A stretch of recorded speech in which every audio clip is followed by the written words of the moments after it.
That may be the greatest catch I've ever seen in my life. Okay, let's go through. Let's talk about our week 12 waiver wire options. We're going to do something a little bit different this week because I'm not going to lie. I mean, the options, especially at like running back, very thin. There are a couple of running backs I definitely think you should go and pick up. But honestly, we're going to be more excited about the wide receivers. Now, beyond that, what I really want to do is I want to discuss some players at the end of the video that I know a lot of people are going to be running to their waiver wires to go out there and pick up. And I'm going to say, you know what? They aren't the best option. So we'll be talking about the players that I like at the beginning of the video. And I'm going to be talking about the landmines, the potential value traps off the waiver wire that I think you should be avoiding at the end. But of course, before we get into it, you know, we have to give away some Fantasy Flock Network hats here. When you go and you leave a comment down there in the comment section and drop a like on a video, every single time you do that, you get entered in to win free Fantasy Flock Network hats that we give away every single video. And our winners here will be Seth and D-Lock. Of course, thank you so much for supporting the channel. And one last thing before we dive into this, make sure y'all go sign up for Underdog Fantasy. I mean, y'all know Underdog Fantasy is the sponsor of the channel. And with Underdog Fantasy, they have so many cool things you can go and check out there. They get weekly fantasy drafts going. You can go draft a team right now just for week 12 against 11 random people. They have a ton of cool player props you can take advantage of every single week. We have been extremely profitable on those player props. You've been listening to our calls. You've been crushing it, even though that's probably not going to keep up. We'll probably start losing sometime soon. But of course, when you sign up for Underdog Fantasy with promo code FLOCK, they match your first deposit up to $100, dollar for dollar on that deposit. So please make sure you go through, take advantage of that. Available in damn near every single state, not named Nevada, Washington State, Hawaii, and like Wyoming or something. But yeah, let's go through. Let's dive into these waiver wire options. Let's lead it off with the running back position, and let's talk about Ty Johnson and Tevin Coleman. Okay, so not going to lie, we are recording this right now on Sunday night. So we don't have the full extent of this Michael Carter ankle injury. Now, a big thing is you're looking at the New York Jets. Obviously, this is a team that's not incentivized at all to rush Michael Carter back. I mean, if I were the Jets, I would probably be telling, hey, Michael, hey, you've already shown us enough this season. We know that we can build around you. How about you just take the year off? How about you just make sure that you're going to be good for us in 2022? Similar to what they're maybe doing with Zach Wilson, even though Zach Wilson hasn't shown anything. But nonetheless, at this point, I think you can go through and you can confidently go and pick up both Ty Johnson and Tevin Coleman. Now, with the snap data that we're going to be looking at, it's not necessarily great in that, I mean, you did have Michael Carter leaving in the third quarter. So this is a spot where you're probably not going to be able to take too much away from this snap data. Nonetheless, checking out what we had here for Ty Johnson in particular. First off, I mean, with Ty Johnson, he is currently available in fewer leagues. He's rostered in 20% of leagues right now. So 4 out of 5 leagues, you should be able to go through and pick up Ty Johnson. Now, the issue is with Ty Johnson, essentially splits this backfield with Tevin Coleman. They each see 20 snaps. And last week you actually saw that Tevin Coleman did take a significant amount of steps away from Ty Johnson. But one thing that I really want to point out here is what role is being opened up with the loss of Michael Carter in this offense. Why were you excited about Michael Carter, and why was he just going in the positive direction for fantasy football purposes? It wasn't necessarily because, with Michael Carter, he's playing in a great offense. He's going to be scoring so many touchdowns. We know the rushing efficiency is going to be sky high. No, that's not it at all. Why you liked Michael Carter and how he was trending in the positive direction is with his usage in the receiving game. And to go through and look at what we've had from Michael Carter since the bye, we're not going to be looking at this past week. Obviously, suffers the ankle injury. Not much we can take away from there. But outside of that, 9 targets, 14 targets, 2, 6. This was a running back averaging 7 to 8 targets a game for the New York Jets. And in a full PPR format, of course, that's an extremely valuable role, even if it's a pretty bad offense. Now, with Ty Johnson, what's crazy is if we're looking at the role that he had in New York, essentially getting, I don't want to say the same workload, the same exact volume in the receiving game, but pretty close to it. We're looking at that same month time period where Michael Carter was a high-end running back 2 in fantasy. And then you had Ty Johnson coming out 7 targets, 6 targets, 3, and 8. So, you know that Ty Johnson at this point, if all those targets available are just not going to Tevin Coleman, knowing that Tevin Coleman throughout his entire NFL career, he has never been a capable pass-catching running back. they're most likely going to go to Ty Johnson, and he's not going to be all of a sudden getting the 7 targets per game that Michael Carter was getting and also the 7 targets per game that he's used to getting. It's not like all of a sudden he's going to be averaging 13, 14 targets a game and be a better receiving running back than Christian McCaffrey. Of course not. But what you could easily see is the floor with Ty Johnson drastically going up here. It doesn't really matter that much at all that he's going to be splitting this backfield with Tevin Coleman, knowing that with Tevin Coleman here, this will be someone that, I mean, yes, probably has the usage in the red zone. I'd be surprised if they implement Ty Johnson in that area of the field. And of course, that's a valuable role to have for most offenses. You're extremely excited when you have that role in the red zone. Now, the difference is when you're going to be looking at the New York Jets, I mean, come on. How many trips to the red zone are they actually going to have? So with Tevin Coleman, even if he is going to be the guy getting the rushing touchdowns, it's still to a point where we're probably just going to be going through and saying, Coleman, a very limited ceiling, going to be a touchdown or bust player for New York. Now, he still probably should be rostered, with that being said, because I can come out here and we can project how the New York Jets backfield will look.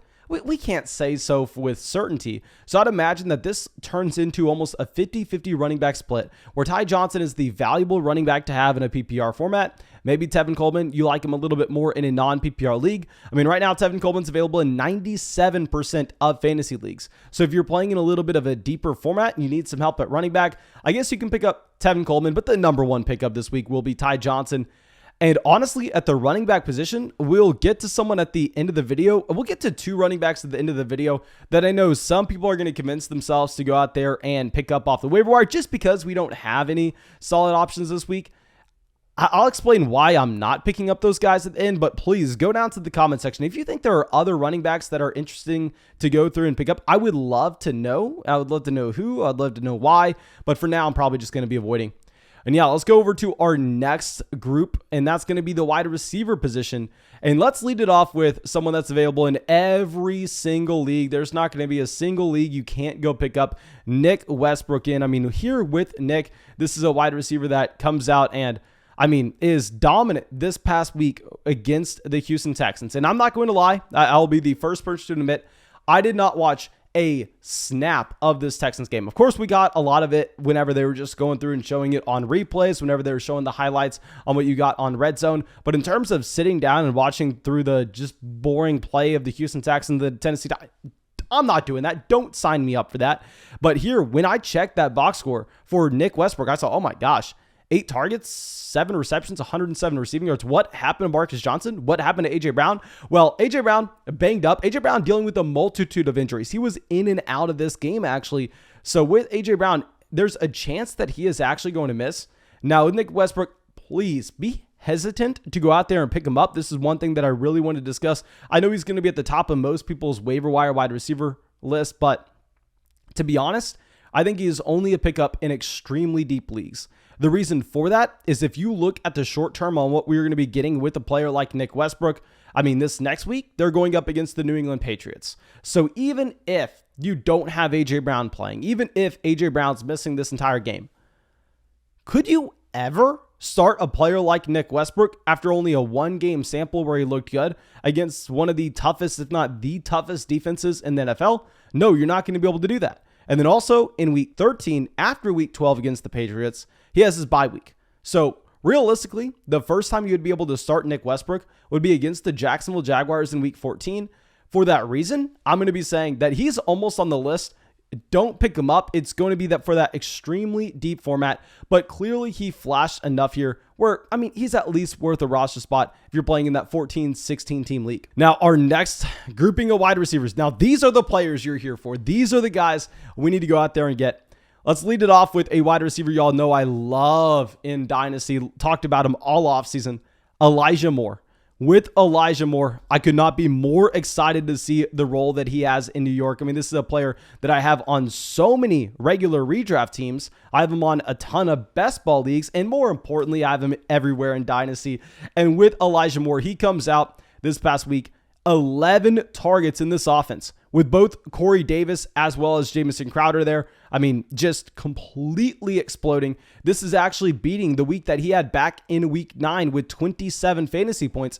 And the production here looks a lot more sustainable where you get 11 targets 8 receptions, 141 receiving yards, and a receiving touchdown as well. Now, I'm going to say that the receiving touchdown rate is not going to be able to maintain this high of a level. I mean, he has had 4 receiving touchdowns over the past 3 weeks. That's going to dip down. Obviously, the entire offense is a little bit capped overall. I think you have to safely say at this point that you honestly don't want Zach Wilson in New York if you're going to be an owner of Elijah Moore.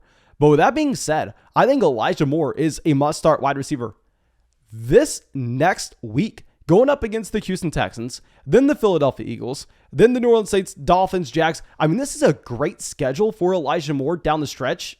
So maybe this video should just be, go pick up the New York Jets skill positional players. Go get all the Jets you can on this team.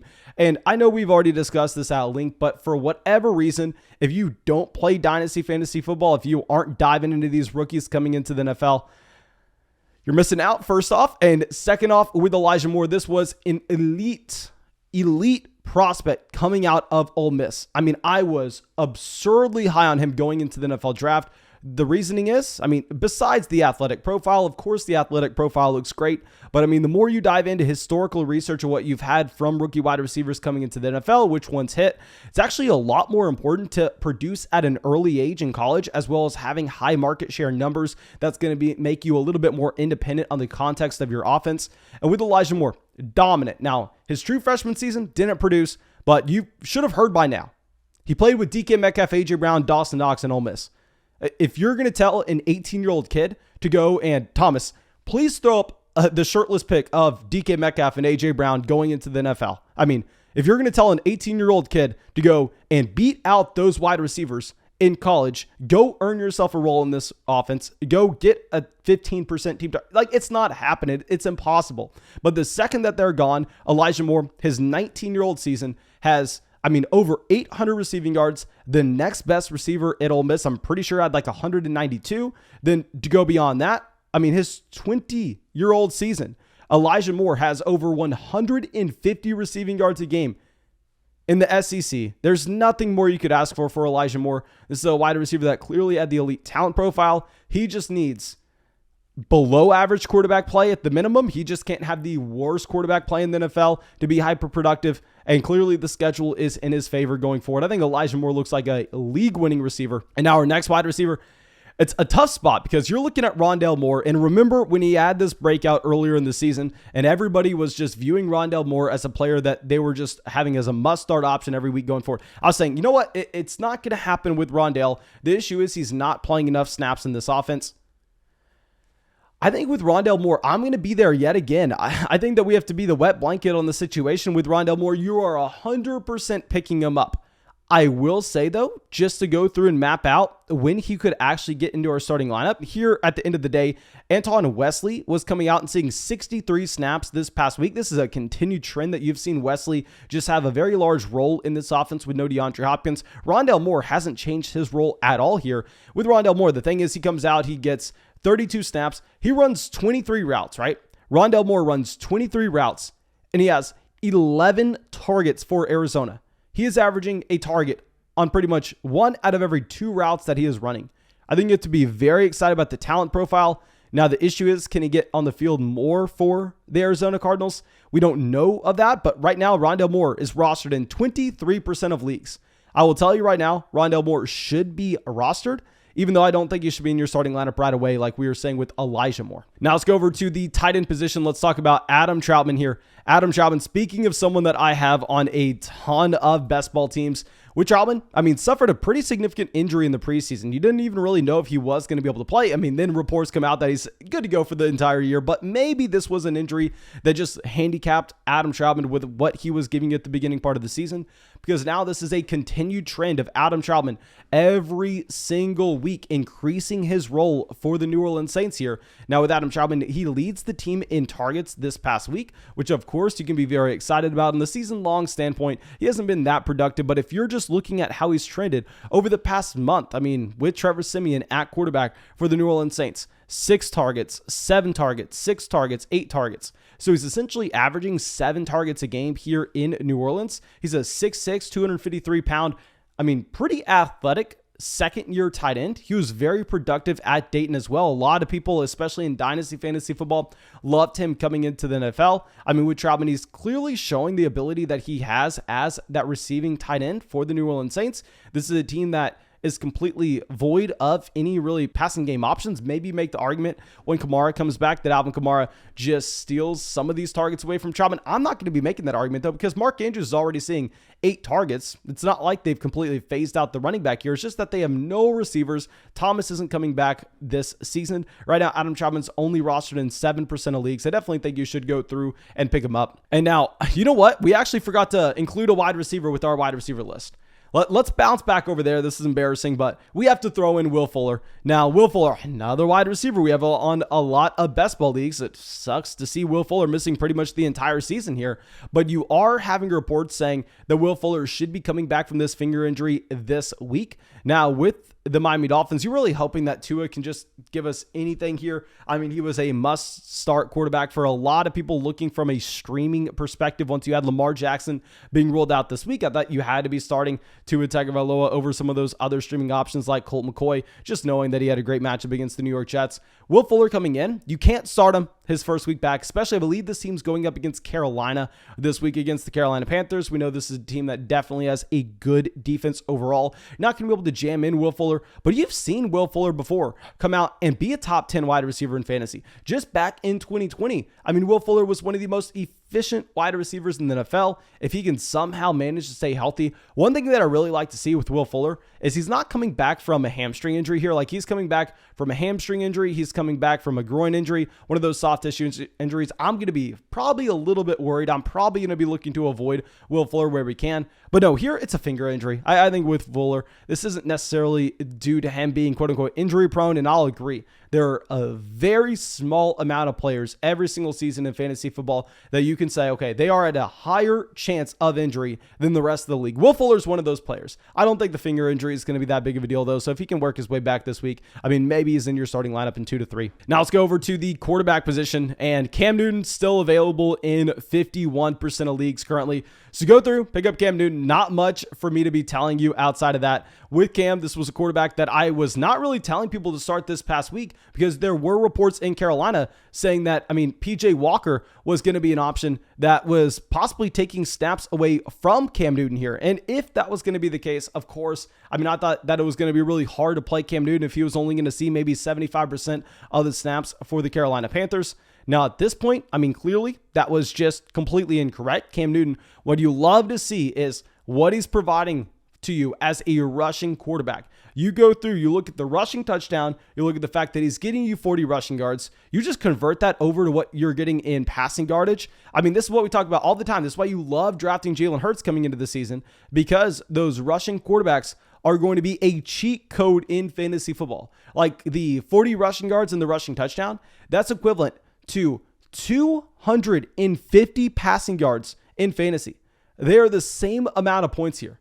So definitely, I think that we should be going through and picking up Newton. I think that honestly, he's a must-start quarterback this week as well, given the fact that, I mean, going up against the Miami Dolphins is going to be a great matchup that, I mean, the New York Jets were able to put up some points. Now, let me go over to 3 players that I honestly don't think you should pick up in fantasy drafts this week.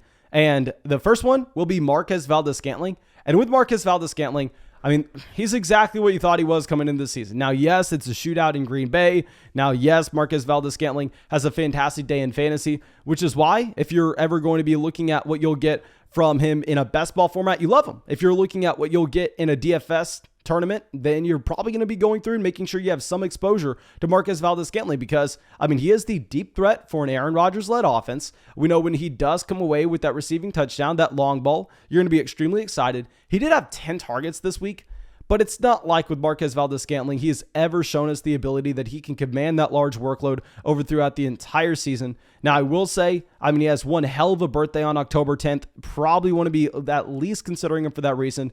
all jokes aside, he's 27 years old. I mean, this is a wide receiver that we have seen in Green Bay season after season after season. He's great for the Packers, and now he stretches the field for the players underneath, so the opposing defense can't stack the box, so they can't just focus in 100% on Devontae Adams. But you can't be rostering Marquez Valdez-Scantling. You'll just simply never know when to start him. He's essentially a worse version of Deshaun Jackson. Now, our next player will be Dontrell Hilliard. I know a lot of people want to go through. They want to be picking him up. The issue is, I mean, while yes, he comes out this past week and he operates as the receiving down running back in Tennessee. Y'all know I was trying to tell as many people as possible to stay away from those Tennessee Titans running backs this week. I mean, even though y'all know I've always loved Donta Foreman, hook 'em horns, we have to do that every single time. But the issue is you're just not expecting any of them to ever go through and get 70% of the backfield snaps. And here with Dontrell Hilliard, yes, he does come away with 10 targets this week. You see 10 targets, you want to get excited. Now, the issue is, I mean, what's going to change going forward? I mean, you're most likely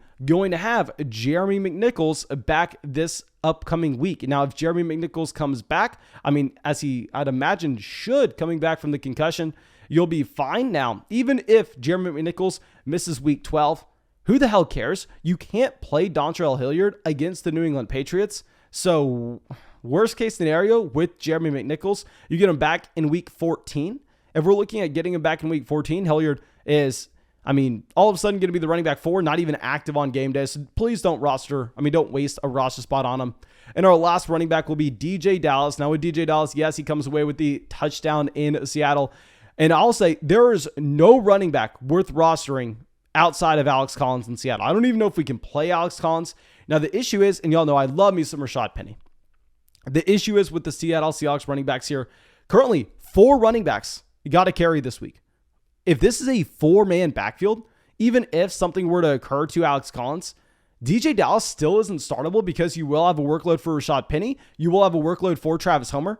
So yeah, DJ Dallas comes away with the rushing touchdown. He also only had 1 reception for 4 carries as well. I mean, he had 5 touches overall.